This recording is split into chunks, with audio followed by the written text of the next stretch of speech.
My sister kept telling everyone that my husband was secretly in love with her, and she had a complete meltdown when I proved her wrong. It all started when my sister, Chloe, began saying strange things about my husband, Ryan. Not subtle things either. She would literally tell everyone at family gatherings that Ryan was obviously in love with her. Her proof: that he once helped her move a couch, that he fixed her laptop when it crashed, that he jump-started her car battery that time in the parking lot. Normal things any decent person would do for their sister-in-law. But Chloe twisted it into some romantic fantasy. "Did you see how fast Ryan came when I called him about my car?" she'd say at dinner. "He dropped everything." My mom would look uncomfortable. My dad would clear his throat. I would sit there trying not to throw my fork at her. "He's my husband, Chloe. He's being kind." Kind? Please. Men don't do that much for women they aren't interested in. "He does so much for me because I'm his wife, but he also does it for you."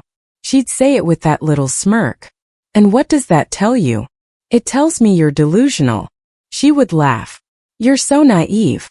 Ryan would text me asking if I needed anything from the store, and she would lean over to look. "See? He's thinking about coming over here. He wants an excuse to see me. It's my grocery list, Chloe. He's asking me if I need milk." She kept ramping it up.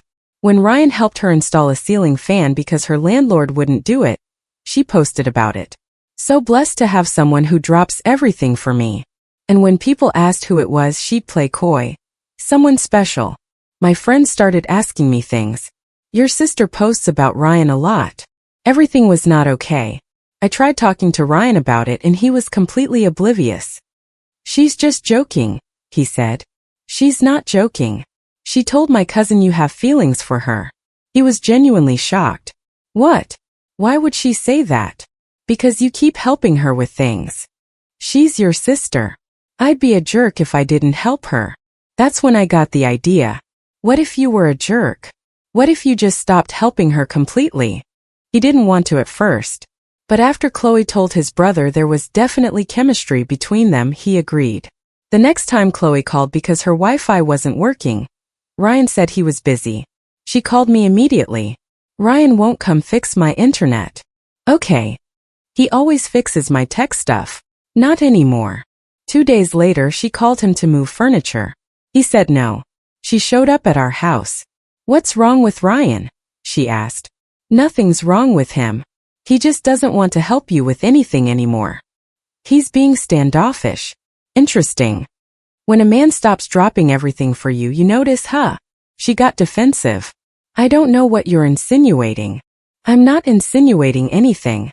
You said men only help women they're interested in. Ryan isn't helping you. What does that tell you?" She tried another angle at the next family gathering.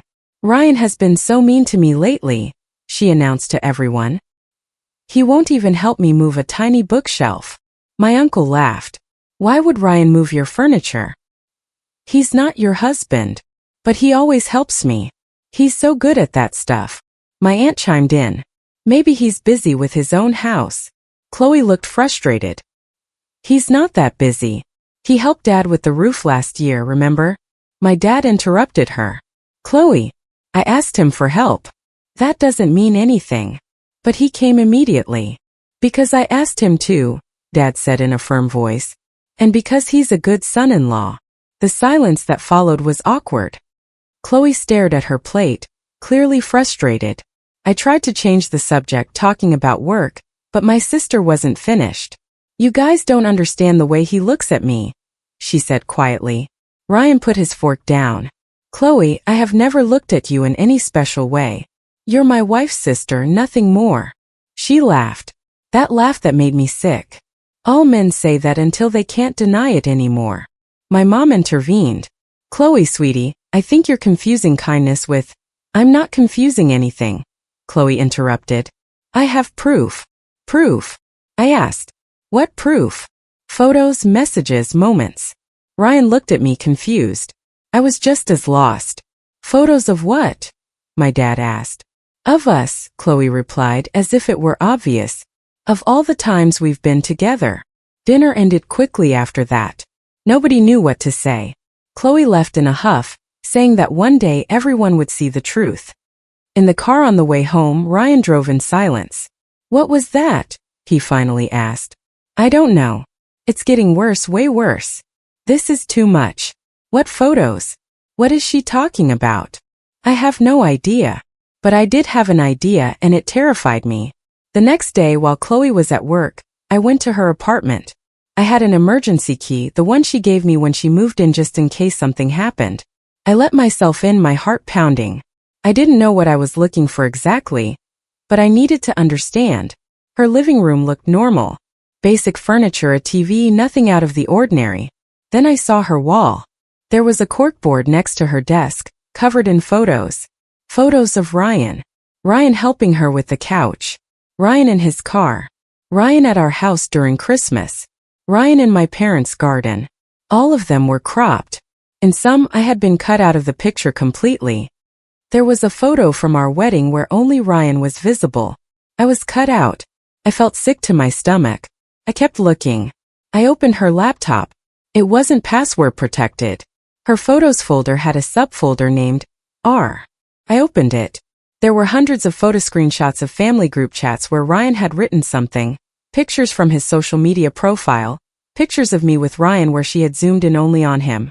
One photo where the three of us were together at a birthday party. She had edited it.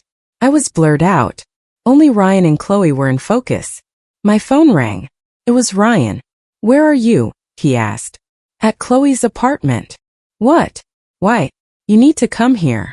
Now." He arrived in 20 minutes. When I showed him the board, his face went pale. This is not normal. I showed him the laptop, the photos, the screenshots, everything. Ryan sat on Chloe's couch, stunned. "We need to talk to someone about this." "Who? Your parents? The family? This can't go on." I closed the laptop and took pictures of the board with my phone. As we were leaving, I noticed something else. On her nightstand was an album. I opened it. It was an album of us, Chloe and Ryan. Photos where I was completely removed. Photos edited to make it look like only the two of them were together. There were even photos of places where only Ryan and I had been, but she had pasted her own picture in as if she had been there. One page said, "Our story." Ryan saw it over my shoulder. "We need to go. Now." We left the apartment. In the car, neither of us spoke. Finally, Ryan said, "This is stalking. She's my sister. I don't care who she is. This isn't right. She has pictures of me everywhere, edited albums. This is an obsession." He was right, but it was hard to process. That night I called my mom. I told her everything. First, she didn't believe me. "Chloe wouldn't do that." "Mom, I have pictures. I saw her apartment." There was a long silence. Then I heard my mom take a deep breath. "Can you show them to me?" "Yes." The next day my parents came to our house. I showed them everything on my phone. The pictures of the board, the screenshots from her laptop, the edited album. My mom covered her mouth with her hand. My dad looked furious. "This is sick," he said. "Dad, she's your daughter," Mom replied quietly. "And she needs help," Dad said. "This isn't normal. None of this is normal." Ryan walked into the living room. "Mom, Dad, I need you to know I never gave her any reason to think there was something between us." "We know," my mom said. "We know Chloe. She's always been intense, but this is something else." "Completely," I added. We decided to confront her together as a family. We sent her a message asking her to come to my parents' house on Saturday. She replied immediately, "Yes." On Saturday she arrived nervous. We all knew this wasn't going to be easy. Chloe walked in smiling. She thought it was just another family dinner. "Sit down," Dad said. His tone made her pause. "What's wrong?" "We need to talk about Ryan." Chloe looked at me. "Are you finally going to admit it?" "Admit what, Chloe?" "That there's something between us." Ryan spoke in a controlled voice. "Chloe, there is nothing between us. There never has been." She shook her head. "You're just saying that now because she's here." "I was in your apartment," I said. Chloe went pale. "What?" "I saw the photos, the board, the album, everything." Her mouth opened but nothing came out. "Why do you have hundreds of photos of my husband on your computer?" I asked. "Why did you cut me out of our wedding photos?" I. They were just memories. Memories of what? Ryan exploded. I have never given you any reason to think there's anything more than a brother-in-law relationship. Chloe stood up. You guys don't understand. Then explain it to us, Mom said, her voice trembling. You always preferred her, Chloe said, looking at me. She was always the perfect one, the one who did everything right. Married the perfect man. Has the perfect life. So you decided to make up that my husband wants you? I retorted. It's not made up. Chloe shouted. The feelings are real. The signs are real. What signs? Dad asked. That he helped move a piece of furniture? That he fixed your car? It was more than that, Chloe insisted. The way he looked at me, the conversations. We never had private conversations, Ryan said firmly. Every interaction we had was normal, familial, nothing more. Chloe started to cry. You're all making me feel crazy. You're not crazy, Mom said. But you need help. I don't need help. I need you to believe me. We do believe you, I said. We believe that you believe this. But it's not real, Chloe. Ryan doesn't have feelings for you. He never did. She looked at me with so much hatred that I recoiled. This is your fault, she said. You manipulated him into stopping helping me, into pushing me away. I asked him to stop helping you because you were using his kindness to create a fantasy, I replied. A fantasy that's destroying our family. There's no fantasy, she screamed. He wants me. I know it. Dad stood up. Chloe, you either get professional help, or you are not welcome in this house until you do. She looked at him incredulous. Are you kicking me out? I'm giving you a choice. Chloe grabbed her purse. You're all going to regret this. When Ryan finally admits the truth, you're all going to have to apologize to me. She left, slamming the door. The silence she left behind was heavy. Mom was crying silently. Dad looked defeated. Ryan hugged me. Did we do the right thing? Mom asked. Yes, Dad replied. We can't keep enabling this. That night, Ryan and I stayed up talking. I never thought it would come to this, he said. Me neither. Do you think she'll get help? I don't know. 3 days later, Chloe hadn't contacted anyone. No calls, no messages, nothing. I started to worry. Despite everything, she was still my sister. I texted her. Hey, are you okay? No reply. I texted again. Chloe, I just need to know you're okay. She finally replied. I'm perfectly fine. Busy with important things. I didn't ask what things. I didn't want to know. But I should have, because what Chloe was planning was worse than any of us could have imagined. A week later, Chloe posted on her social media. It was a picture of Ryan, one I had uploaded to my profile months ago. She had saved it and posted it as her own. The caption read, Some people are destined to be in your life, no matter what others think. My phone blew up. Cousins, aunts, friends all asking what was going on. Ryan saw the post at work. He called me immediately. I saw it, I said before he could speak. We need to do something. This can't go on. I contacted my older brother, Marcus. I explained everything. He didn't live in town, but he said he'd come down for the weekend. We need to get into her apartment again, Ryan said that night. We need more proof to show the family that this is serious. I already have proof. Not enough. Your mom still thinks Chloe is just confused. We need something they can't deny. He was right. On Friday afternoon, while Chloe was at work, we went back to her apartment, this time with my mom. Mom didn't want to go, but she needed to see it with her own eyes. We went in. The board was still there. Mom stopped when she saw it. Oh my God, she whispered. There's more, I said. I showed her the laptop, the folder with hundreds of photos. Mom sat down pale. Then Ryan found something on her desk. A notebook. He opened it. It was a diary. The first few pages were normal. Chloe writing about her day, her work, things like that. But then it changed. She started writing about Ryan, about every time she saw him, every conversation, every interaction. Today Ryan asked me how I was. He seemed worried about me. No one else asks me like that. Ryan helped me with my grocery bags. His hand brushed against mine. I felt electricity. The way Ryan looks at me is different. I can see it in his eyes. He feels the same way, But he can't admit it because he's with her. Page after page, months of entries, analyzing every gesture, every word, creating meaning where there was none. One entry read, Ryan texted me asking if I could bring something to his house. He wrote to me. That means something. Ryan checked his messages. It was a group text from the family. Ryan asking if anyone could bring a package that had arrived at my parents' house. Chloe had replied yes, but in her mind it was a personal message, a sign. Mom was crying as she read the diary. My baby is sick. She needs help, Mom. Professional help. We kept reading. The entries became more intense. She doesn't deserve him. I would be better for him. I understand him. I appreciate him. She just takes him for granted. One day, Ryan will realize we are meant to be together. I just need to wait. If she weren't in the way, Ryan and I could be happy. Ryan closed the notebook. We need to go. I had already taken pictures of several pages. We needed evidence, but we couldn't take the whole diary. We left the apartment. Mom was in shock. In the car, Mom said, we need to have a family intervention. Marcus arrived Saturday morning.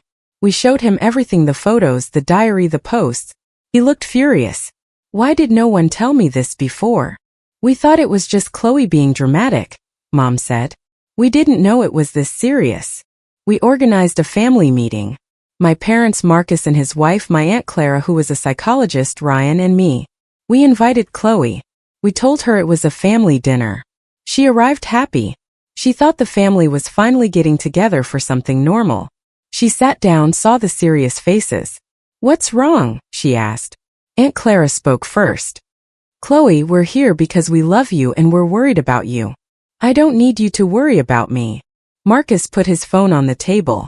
On the screen were the pictures of the diary. Chloe went white. You went into my apartment again. We needed to understand what's happening, Dad said. What's happening? Chloe exploded. What's happening is that you're invading my privacy. Your privacy ended when you started stalking my husband. I said. I'm not stalking him. I love him. The silence was absolute. Aunt Clara leaned forward. Chloe, do you understand that Ryan is married to your sister? Yes, but that doesn't mean there can't be real feelings. Has Ryan told you he has feelings for you? Aunt Clara asked. Not with words, but actions speak louder. What actions? Marcus asked in a harsh voice. He helps me. He pays attention to me. He cares about me because I'm his sister-in-law, Ryan said with forced patience. That's all. Chloe shook her head. You're lying because everyone is here. But when we're alone, it's different. We have never been alone, Ryan replied. Every time I helped you was in a public place or with family present. That's not true, Chloe insisted. You came to my apartment once 2 years ago to install a fan. Your sister was in the car waiting for me. Chloe stood up. You're all ganging up on me. You're all against me. We're not against you, Mom said. We want to help you. I don't need help. I need you to believe me. We do believe you, Aunt Clara said softly. We believe that you feel this is real. But Chloe, the feelings you're describing are not reciprocated. Yes, they are. He's just scared to admit it. Chloe, Dad said in a firm voice, you are going to get professional help. This is not a suggestion. Or what? Or you will have no contact with this family until you do. Chloe looked around the table. We all had the same expression. This was non-negotiable. You're choosing her over me, she said, pointing at me. As always. We're choosing your health over your denial, Marcus replied. Chloe grabbed her purse. You're going to regret this. All of you. She left, slamming the door. We heard her car speed away. Aunt Clara spoke first. This is more serious than I thought. She truly believes there is a relationship. What do we do? Mom asked. We let her go and hope she hits bottom hard enough to accept help. And if she doesn't? I asked. Then we maintain the boundaries. For your safety and Ryan's. That night, Chloe deleted all her social media. Her profiles completely disappeared. I texted her. Are you okay? No reply. I texted again. Chloe, we just want to help you. She finally replied. Helping me would be believing me. But you'll never do that. And then she blocked me. Ryan held me. We did the right thing. Then why does it feel so wrong? Because she's your sister. But sometimes love means setting boundaries. 3 days later, Marcus called me. Chloe showed up at my house, he said, crying, saying we had all betrayed her. What did you tell her? I told her I love her, but she needs to get help. She hung up on me. That was the last time anyone in the family spoke with Chloe for weeks, until everything exploded in a way none of us ever expected. 2 weeks later, Chloe showed up at my work. I was in a meeting when my assistant sent me a message. Your sister is in the lobby. She says it's urgent. I went down immediately. Chloe looked terrible. Deep dark circles under her eyes, wrinkled clothes, unwashed hair. I need to talk to you, she said. We went to a nearby coffee shop. I ordered 2 coffees. She didn't touch hers. I've been thinking, she began, about everything you all said. About Ryan, about me. And you're right about some things. I waited for her to continue. I've never been able to keep a relationship, she said, staring at her cup. All my boyfriends leave me. They say I'm too intense, too needy. Chloe, let me finish, she interrupted. The last one was 2 years ago. He left me for another woman. He said I was suffocating him, that I needed to give him space. You didn't know that because I never told anyone. It was embarrassing, watching you have this perfect marriage while I couldn't keep a man for more than 6 months. My marriage isn't perfect. It's more perfect than anything I've ever had, she replied bitterly. And Ryan is. He's good, kind, stable. Everything my exes weren't. But that doesn't mean he has feelings for you. I know, she said quietly. I think I know. But it was easier to believe he did. That there was someone there who really cared. We care about you. Mom, Dad, Marcus. Not in the same way, she said. You care because I'm family. Ryan cared because he chose to. Or so I thought. He chose to be kind to you because you're my sister. That's all. Chloe wiped her eyes. Don't cry, she told herself. Don't cry. It's okay to cry. No. I've cried enough. Now I just feel stupid. You're not stupid. You need help. She laughed humorlessly. Everyone keeps saying that. But no one understands what it's like to see everyone else have what I want. And what is it that you want? What do you have? She said, looking straight at me. A husband who loves you. A family that respects you. A life that makes sense. You can have that, Chloe. Just not with my husband. I know, she whispered. I know that now. I thought it was a breakthrough, that she was finally accepting reality. I was wrong. 3 days later, my mom called me. Chloe came over for dinner last night, she said. She talked to your father and me. She said she wants to fix things. Really? She said she understands she was projecting her issues onto Ryan. That she wants to seek therapy. That's good, Mom. But then she said something else. What? She said you were the one who started it all. That you told Ryan to stop helping her. That you created this situation. Because she was using his kindness to feed her fantasy. I know, honey, but she doesn't see it that way. She says you manipulated Ryan against her. Ryan made his own decisions, Mom. I know. But Chloe is convinced you ruined something that could have been real. It was never real. To her it was. I hung up frustrated. Ryan was on the couch working on his laptop. Chloe is telling my mom I'm the villain, I said. What's she saying? That I manipulated everything. That I ruined whatever she thought was between you two. Ryan closed his laptop. This has to end. How? By talking to her directly. No family, no distractions. Just her and me. I don't think that's a good idea. She needs to hear it from me. That there was never anything, that there never will be. I texted Chloe. Ryan wants to talk to you. She replied immediately. Alone. In a public place. A coffee shop. She agreed. We met the next day. I was there, but sitting at another table, far enough to give them privacy but close enough to intervene if needed. Ryan spoke first. Chloe, I need you to listen to what I'm about to say. Okay. I have never had romantic feelings for you. Ever. You are my wife's sister. That is all you are to me. Chloe gripped her coffee mug. I know. Do you really know? Because your actions say otherwise. I was confused, she replied, projecting like everyone said. Then you need to stop blaming your sister for something that never existed. Chloe looked at him for a long moment. It's hard not to blame her when she has everything I want. Then work on getting what you want. But not with my marriage, not with my wife. I know, Chloe said again, but she didn't sound convinced. Ryan stood up. I hope you get the help you need. But until then, I can't have contact with you.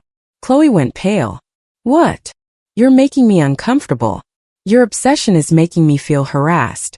I need you to respect my boundaries. So she wins, Chloe said, her voice trembling. Again. This isn't about winning or losing. It's about respect. And you are not respecting my marriage. Ryan left. I stayed. Chloe saw me. You came to make sure he said the right things, she said. I came because I'm worried about you. Lies. You came to protect what's yours. Ryan is not a possession, Chloe. He's a person. And that person is telling you there's nothing there. Because you convinced him. I stood up. I'm going to say this one last time. Get help. Go to therapy, work on your issues. Because if you don't, you're going to lose your entire family. I already lost them, she said. The day you all ganged up on me at that dinner. We confronted you because we love you. There's a difference. Not to me. I left the coffee shop. Ryan was waiting for me outside. How did it go? He asked. She's not going to change. No. Not until she wants to. Then there's nothing more we can do. He was right. But that didn't make it hurt any less. That night, Chloe sent a message to the family chat. I've decided to step away from everyone for a while. I need space to think. Don't look for me. No one replied.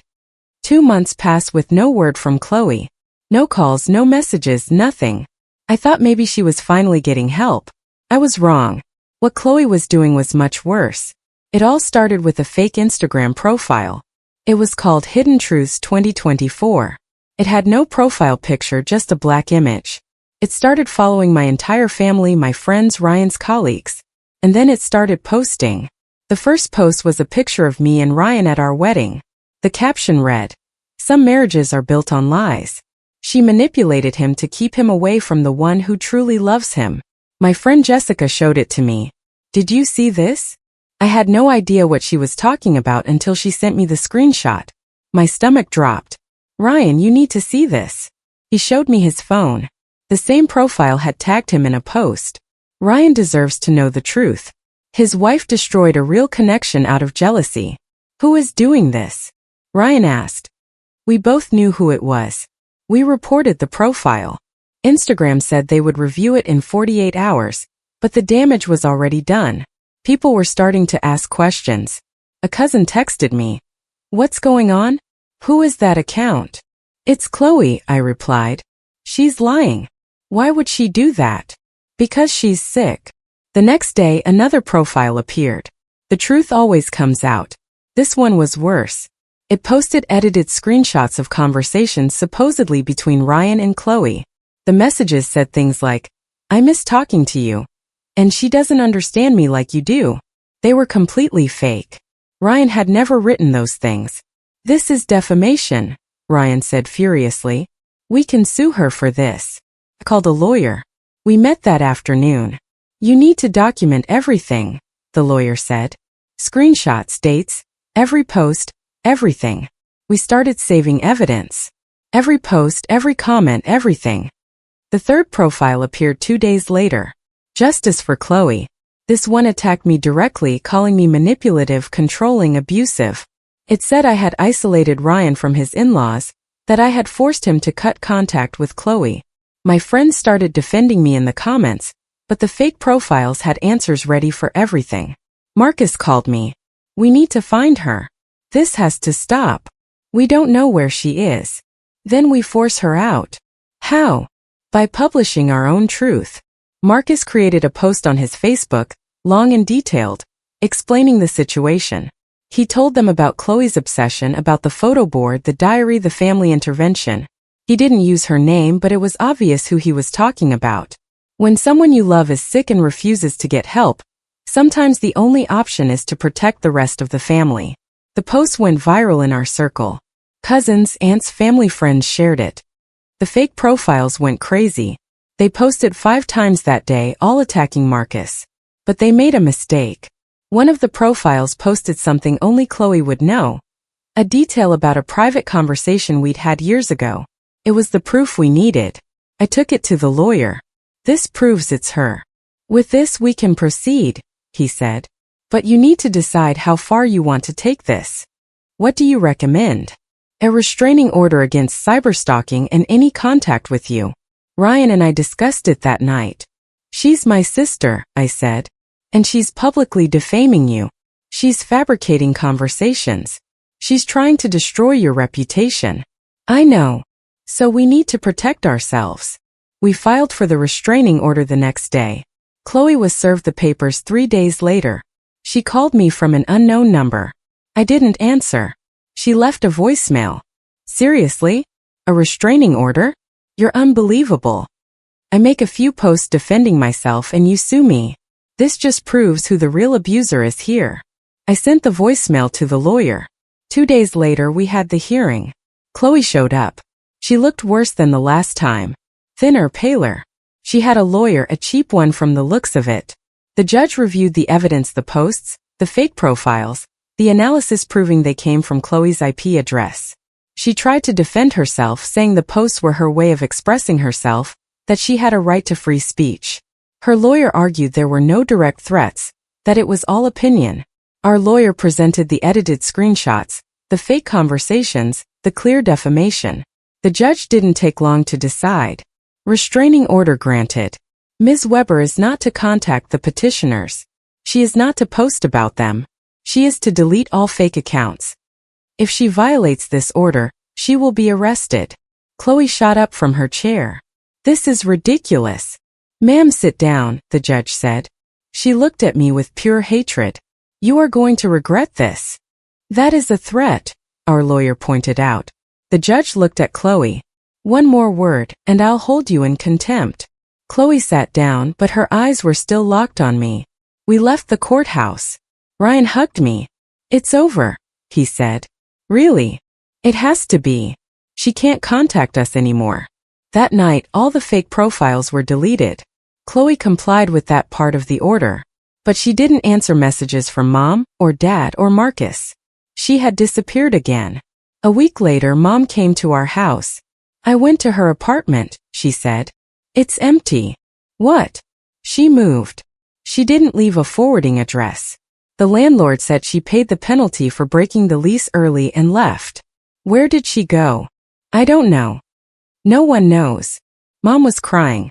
I've lost my daughter. You didn't lose her, Mom. She walked away. Because of us. No, I said firmly. Because of her decisions. We tried to help her. She refused the help. Ryan made tea for Mom. We sat in silence. Do you think she's okay? Mom asked. I don't know, I answered honestly. 3 months passed with no news of Chloe. We hired a private investigator.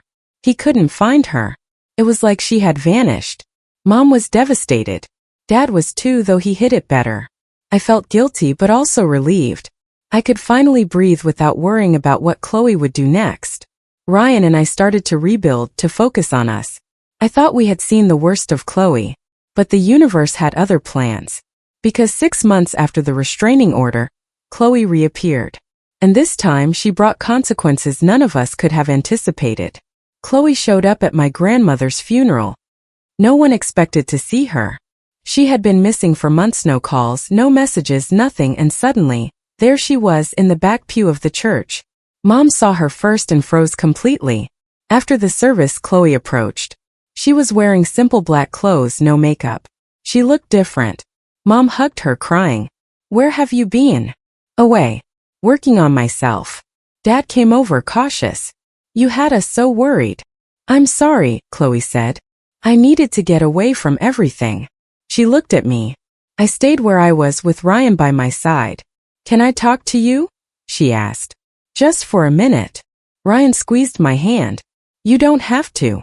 It's okay, I said. We walked to the side of the parking lot. Marcus followed close behind, watching. I'm sorry for your loss, Chloe said. Grandma was special. Thank you. And I'm sorry for everything else too. The posts, the harassment, all of it. Okay. I've been in intensive therapy 3 times a week for the last 6 months. I'm glad to hear that. They diagnosed me with something. Dependent personality disorder with obsessive features. And I'm on medication. I'm working on it. Really? That's good, Chloe. I know I can't undo what I did, but I want you to know that I get it now. Ryan never felt anything for me. I created it all in my head. I crossed my arms. Why are you telling me this now?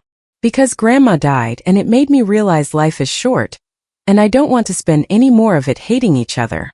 I don't hate you, but you don't forgive me either. Forgiveness takes time. I know. I just wanted you to know that I'm trying to be better. Marcus walked over. Everything okay here? Yes, I replied. Chloe was just leaving.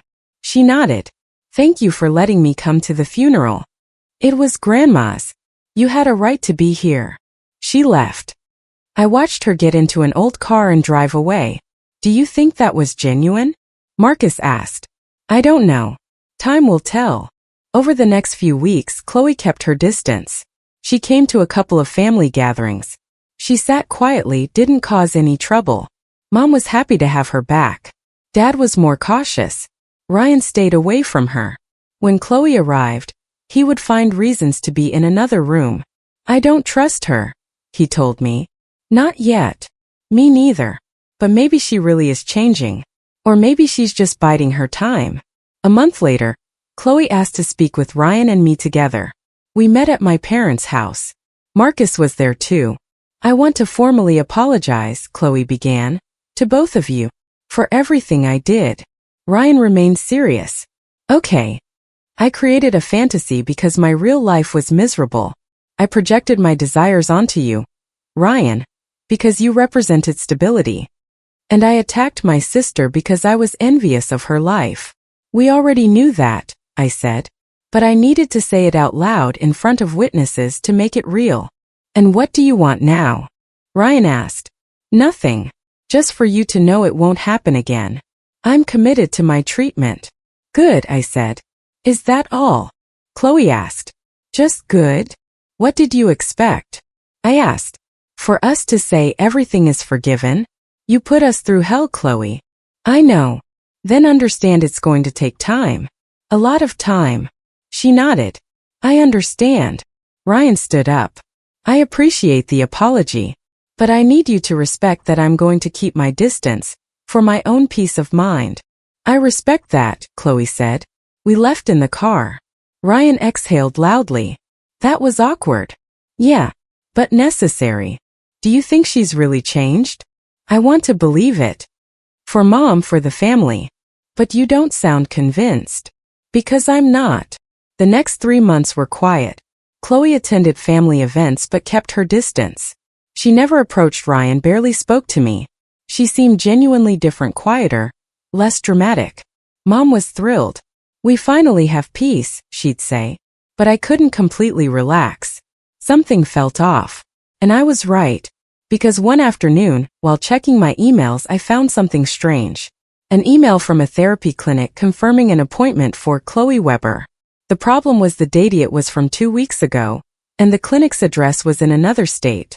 Why would Chloe have therapy in another state when she lived here? I called the clinic's number. It was fake. It didn't exist. I looked up the address on Google Maps. It was an empty office building. A chill ran down my spine. Ryan, I said, you need to see this. I showed him the email. Where did this come from? It was in my spam folder. But it has Chloe's name on it. Do you think she sent it? Or is someone impersonating her? We called Marcus. He did some digging. He found other similar emails, all with fake information. Someone is trying to make Chloe look like a liar about her therapy, Marcus said. But who? I don't know, but we need to tell her. We went to Chloe's house, a small apartment on the east side of town. She opened the door, surprised. What's wrong? We need to talk, Marcus said. We showed her the emails. Chloe went pale. I didn't send those. My therapy is real. I can prove it. She called her therapist right then and there. He verified her appointments. Everything was legitimate. Then someone is trying to sabotage me, Chloe said, her voice trembling. Who? I asked. I don't know. But whoever it is wants you all to think I'm lying.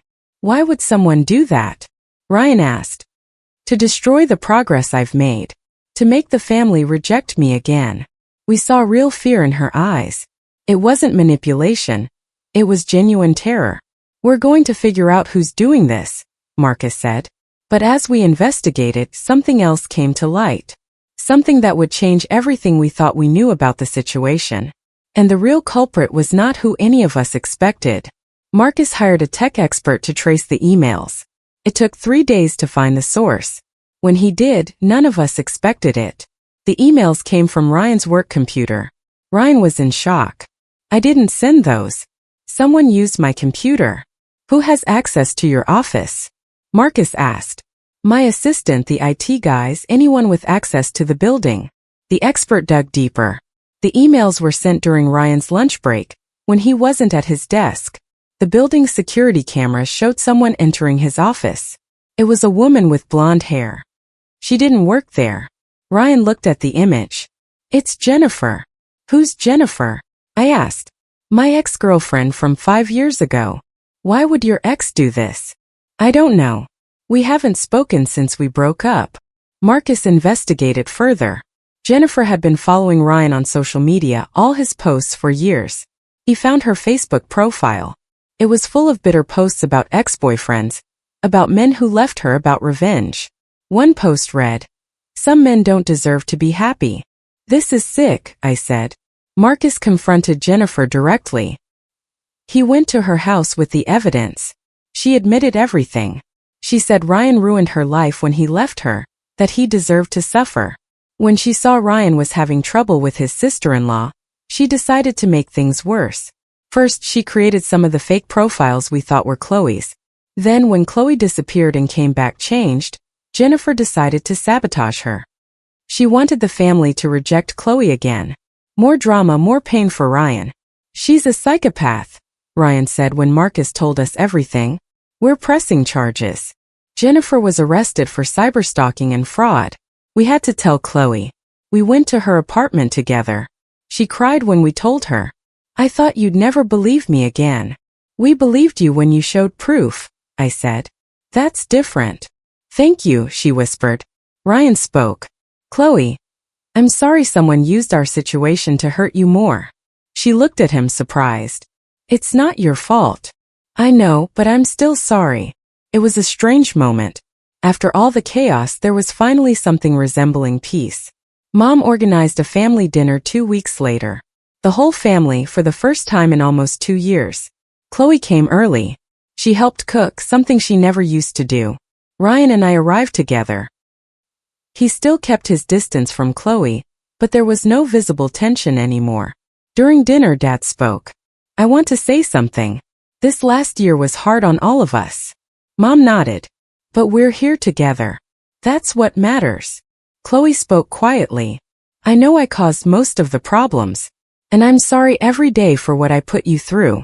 We've talked about that, Marcus said. What's important now is moving forward. And how do we do that? I asked. With clear boundaries, Ryan replied. And mutual respect. Chloe nodded. I agree. And I want you all to know I'm still in therapy. I'm going to keep working on myself. That's all we ask, Mom said. The dinner continued. It was awkward at times, but it was real. Afterward, while we were washing dishes, Chloe approached me. Can we talk? Sure. I know we're never going to be like we were, she said. And that's okay. I don't deserve your complete forgiveness. It's not about deserving. Then what is it about? Time. Consistent actions. Proving that you've really changed. I'm going to do that, she said. I'm going to prove it, even if it takes years. Good. And I want you to know something else. What? I'm dating someone. A man from my therapy group. He's kind, patient, real. I'm happy for you. For the first time in my life, I have something that's really mine. Not something I envy from someone else. That's important, Chloe. It is. And I finally get that. 3 months later, life had completely stabilized. Jennifer was sentenced to 2 years of probation and a permanent restraining order against Ryan and our family. Chloe was still in therapy. Her relationship was going well. She came to family events but respected boundaries. Ryan got a promotion at work. They installed better security in his office. And I could finally breathe. One night, Ryan and I were on the couch watching TV. "Do you think it's over?" I asked. "For real?" "Yeah, I think so." "How do you know?" "Because Chloe doesn't seek me out or look at me differently anymore. She treats me like a brother-in-law, nothing more." "And that doesn't scare you? That we finally have peace?" "No. It makes me happy." "Me too." 6 months later, Mom organized a lunch for my birthday. The whole family was there, including Chloe and her boyfriend, Daniel. Daniel was quiet, kind, clearly devoted to Chloe. I watched them together. She looked happy, genuinely happy. It wasn't the fake happiness she used to project. It was genuine. After the cake, Chloe gave me a gift. A handmade card. Inside it said, "Thank you for not giving up on our family, even when I did everything I could to destroy it. Happy birthday." It was simple, direct, honest. "Thank you," I said. We didn't hug. We weren't there yet. But there was mutual respect, and that was enough. Ryan and I drove home that night in comfortable silence. "Happy?" he asked. "Yeah, really happy." "Any regrets?" "None. We did the right thing. We set boundaries, protected ourselves, and saved the family in the process. We didn't save anything. They did the work. We just stood our ground." Ryan took my hand. "I'm proud of you." "Of us." "Me too." A year later, Chloe got engaged to Daniel. She invited us to the wedding. We went. Not as a bridesmaid or groomsman, just as family. The wedding was small, intimate, beautiful in its own way. During the toasts, Chloe spoke. She thanked her family for not giving up on her, for giving her the space to grow. She looked directly at Ryan and me, and gave a special thank you for teaching her what healthy boundaries mean. People clapped. I felt something like closure. It wasn't complete forgiveness. Probably never would be. But it was peace. And peace was more valuable than anything else. Ryan and I danced at the reception. For the first time in years, there was no family tension, no drama, no obsessions, no lies. Just an imperfect family trying to be better. "Did you ever think we'd get here?" Ryan asked. "No. Honestly, I thought I'd lose my sister forever." "But you didn't." "No. She lost herself and then she found herself. That's her story. And what's yours?" "Learning that protecting myself isn't selfish, that boundaries are love, and that I deserve peace." Ryan kissed me. "Yes. Yes, you do." 2 years after Chloe's wedding, Ryan and I bought a new house. It was bigger than our last one. It had a spacious yard, 3 bedrooms. Mom asked if the 3rd bedroom was for guests. "No," I replied. "It's for the baby." I was 5 months pregnant. Something I had put off for years because of all the chaos with Chloe. Now I could finally do it without fear, without stress.